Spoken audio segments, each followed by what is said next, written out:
My name is Colm Melly, and I would like to tell you a story about my life.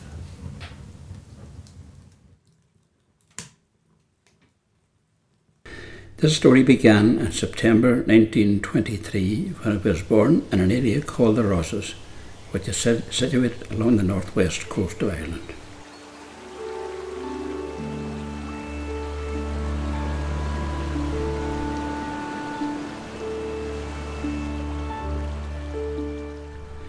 My mother's name was Bridget McCready, and my father's name was Michael Melly. I was the youngest of 9 children, 7 boys and 2 girls, and we lived in a 2-bedroom thatched cottage with my parents and paternal grandfather. We had a happy childhood and were unaware of any life except working on the family farm. From the age of 6, I attended school at a small schoolhouse in Menagowan.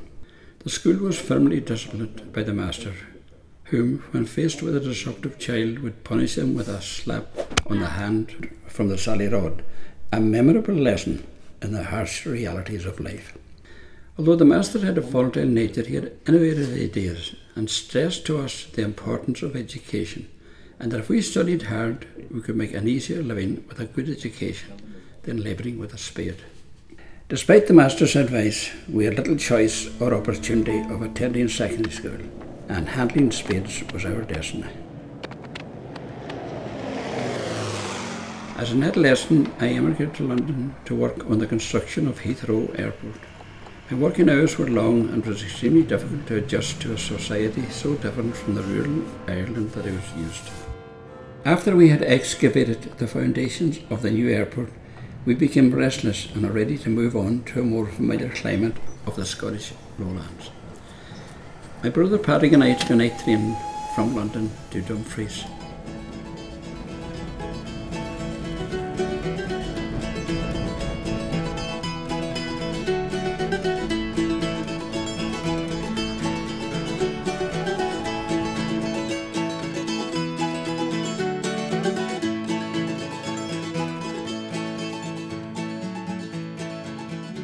Although we were living and working under better conditions, it was a bitterly cold winter. We had a contract to dig a deep water main close to Southern Esk Golf Club on the Solway Firth.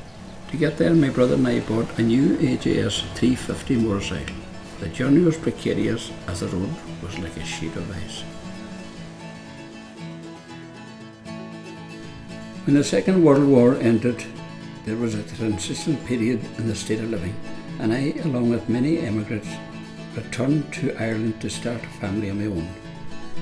I first met my future wife Sadie at a dance in the old schoolhouse, which I hadn't been in since my school days ended in 1936.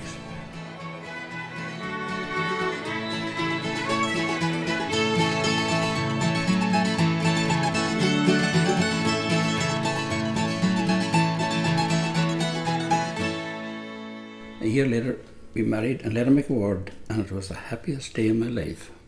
The decade of the 60s brought about new adventures when we sold the family business in Donegal and purchased the Moran Bar in Strabane, Northern Ireland. However, what we did not expect in the years that followed would be the violence that erupted around us and what would become known as the Troubles. Next door to our house was a labour exchange, which became a frequent target of an unforgettable bombing campaign.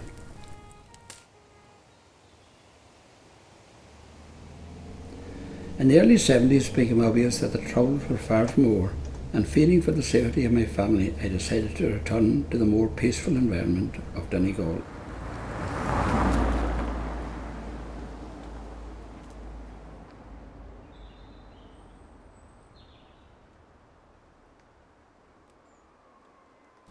Nowadays, a dwindling number of pupils who attended the old school are still residing in the Rosses.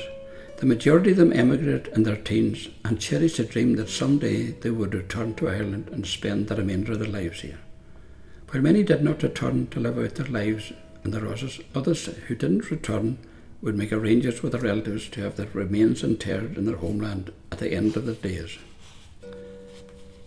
As I walked along the path of the cemetery, I can recall many happy memories of friends past as I read the instructions.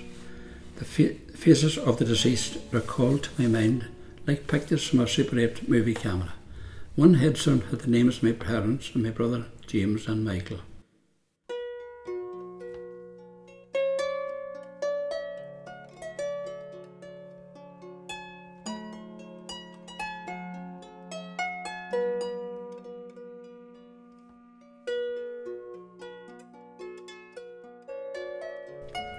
Further on I read the names of my brother John and John Dyer. Both were over 80 when they passed on and are buried side by side.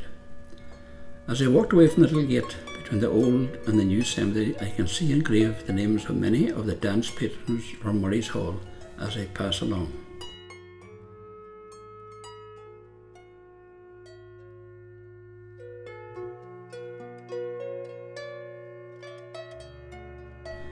In the old days of the dances, it was women to the left and men to the right, but there in their final resting place there is no segregation.